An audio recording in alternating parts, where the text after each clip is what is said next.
ముఖ్యంగా ఏంటంటే మాకు జీతం పెంచమని అడుగుతున్నాము, 26,000 చేయమని. తర్వాత సుప్రీంకోర్టు ఇచ్చిన తీర్పు ప్రకారం గ్రాడ్యుటీ ఇవ్వమని చెప్పేసి అడుగుతున్నాము.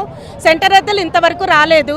తర్వాత ఇప్పుడు ప్రభుత్వ ఉద్యోగులు మెయిన్ పాయింట్ అది, మాకు ప్రభుత్వ ఉద్యోగులే గుర్తిస్తే ఇవన్నీ ఆటోమేటిక్గా వస్తాయని చెప్పేసి మెయిన్ ప్రభుత్వ ఉద్యోగులుగా గుర్తించమని అడుగుతున్నాము.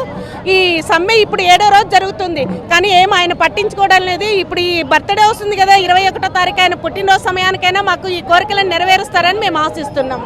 తాళాలు పగలగొట్టి పిల్లల్నేమో తీసుకొని రావడం లేదు. వాళ్ళు పిల్లల్లాగా బ్యాట్లు తీసుకొని ఆడుతున్నారు కొన్ని చోట్ల, అంటే మన ఇక్కడ కోస్తాలో. తర్వాత ఇంకొకటి, ఆ వేయింగ్ మిషన్ 25 kgs ఉంటుంది పిల్లలకి తీసేది, అది దాంట్లో కూర్చొని ఆడుతున్నారు. అంటే వాళ్ళు ఎంత అధ్వానంగా చేస్తున్నారంటే, ఇప్పుడు మాకు తాళాలు పగలగొట్టినందుకు ఇంటి ఓనర్స్ కూడా ఇప్పుడు ఖాళీ చేయమంటున్నారు. మీరు వస్తానే ముందు ఇల్లు ఖాళీ చేయండి అని అంటున్నారు. వాళ్ళు ఏమి చేయడం లేదు, పిల్లల్ని పిలుచుకోవడం లేదు, పిల్లల ఆటపాటలు ఏం లేదు. వాళ్ళు ఊరికనే రావడము, ఆ ఇస్కాన్ టెంపుల్ వాళ్ళు ఏదైతే భోజనం పెడుతున్నారో అది తీసుకొచ్చి వాళ్ళకి తినబెట్టి పంపిస్తున్నారంట.